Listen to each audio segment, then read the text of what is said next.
Hello, welcome back to Driven Vision.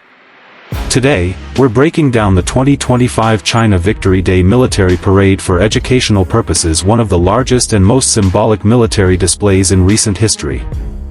We'll look at the key moments, the technology on show, and what it all means for global security. Background and significance. The parade was held on September 3, 2025, in Beijing's Tiananmen Square. It marked the 80th anniversary of victory in World War II and the end of the Second Sino-Japanese War. Over 12,000 PLA troops marched, representing China's growing military modernization. Xi Jinping's speech and diplomacy.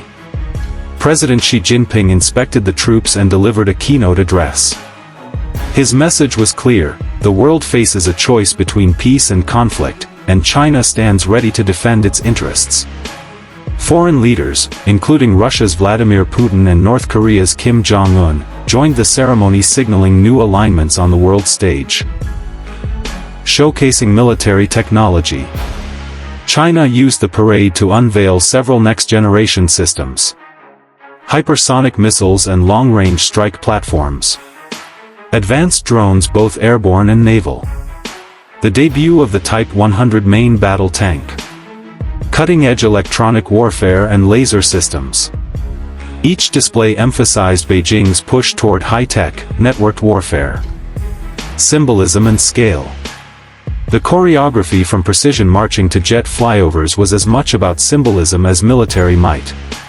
China's leadership framed the parade as a tribute to history, a showcase of national rejuvenation, and a statement of its modern power. Global reactions and implications.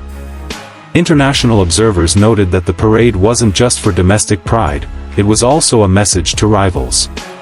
To the US and its allies, China's capabilities are advancing rapidly.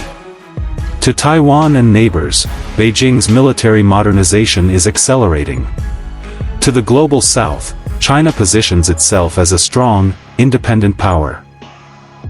Criticism and questions.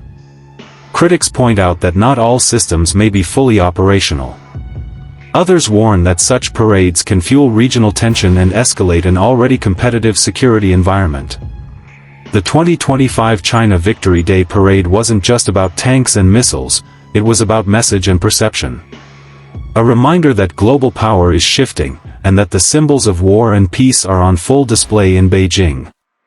What do you think? Was this parade more about military strength or political signaling?